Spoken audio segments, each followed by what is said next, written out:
you served for a long time About 34 years. in the Air Force. I mean, Correct. you I started my career in the Navy. Did they not tell you that you could retire at 20? Sure they did. Sure they did. But I was one of those guys that I grew up as an Air Force brat. And I come from a long lineage of veterans, from Army to Marine Corps to Navy.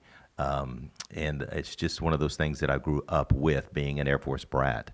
So it was instilled in me from a young age about discipline, making your bed before you even get to do anything else. Those kind of things that kind of sharpen you, Right. if you will. Right. Yeah.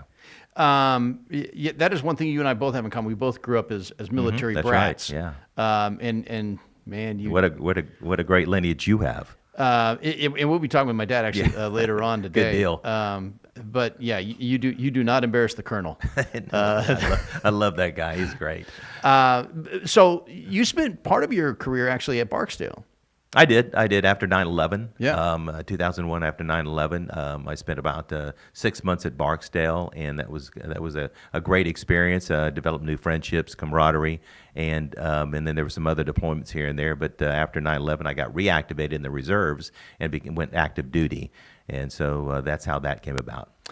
What does you think you got out of serving? I mean, obviously what we got was a warrior. We got somebody who's willing to help protect us, somebody who's willing to serve our country. What was it that you got out of serving in the military? The biggest thing that I still get is a satisfaction of serving something greater than myself, and that is something that I think is lost in generations.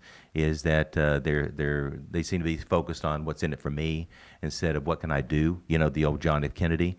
And so this has always been instilled in me, is this: you be part of something greater than yourself. And what is more great than serving the nation? My dad used to say that you are giving the citizens of this United States a blank check to send you anywhere to do business.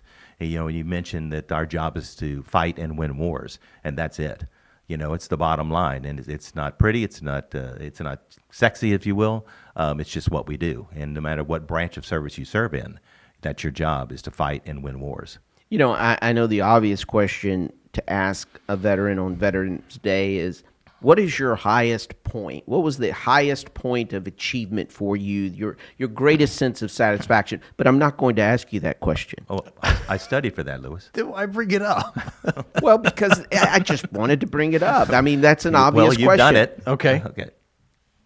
What was the lowest moment for you in serving in the United States military, where you were just like, I don't know about this? What was that moment? What was that like? I can tell you. When I was in the United States Navy, I was deployed numerous times. I spent most of my time at sea.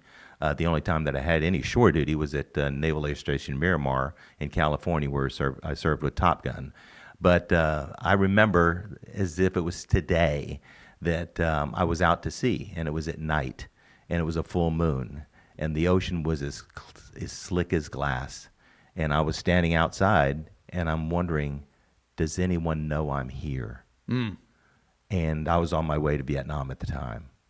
And so the loneliness, I think, is pretty low. And then you're away from your family. And then you have to number your letters to make sure they don't get out of order when you mail them. And so there's a lot of things that go on that the servicemen and women nowadays don't have to deal with, with the modern day of communication. Yeah, but you back can do then, video communication, the lack of communication, Yeah. From your family way back, across the pond, so to speak, that was pretty low. What kept you going? What was it that sustained you? Because in the same moment, I wondered if anybody was here. I also said, it doesn't matter. I have a mission, and this is what I signed up to do. This is what's going to make my country greater, and this is where I belong. That's a really powerful statement. What kept you going was basically a focus on purpose. It really is a focus on purpose. And as the first sergeant in the United States Air Force, you help your airmen, and in the Army and the Marine Corps, the first shirt helps their people stay focused, because it's all about health, welfare, and morale for a first shirt. And that is that's the hardest job that you'll ever love, in my opinion. And that's one of the best things that I loved about my service, is being the first sergeant, to take care of the men and women and their families with health, welfare, and morale. Now, you still actually have a lot of that mindset in what you're doing with the Shreveport City Council and with serving the people of Shreveport. I mean, you stay, it's not always easy to be in politics, especially when you're in the minority on a government body, but you seem to stay focused on purpose. I try to stay on task, yes. And a lot of people ask me, Jim, how do you do it? I mean, how do you go through all this stuff? They look at it as, kind of, well, you know what they look at it as. But the point is that I say, well, at the end of the day, I may not have gotten anything done for the city as a whole, but I guarantee I'm taking care of the people who put me in office, and that's my district. And that's my purpose. At the end of the day, I'm taking care of the people. Just like in the military, I'm taking care of the people, their health, welfare, and morale, what their quality of life is. And I think that's my purpose. I think they see it as challenging. And the question for them is, how do you keep going? And apparently, it's having that sense of purpose, that sense of service. I do love serving.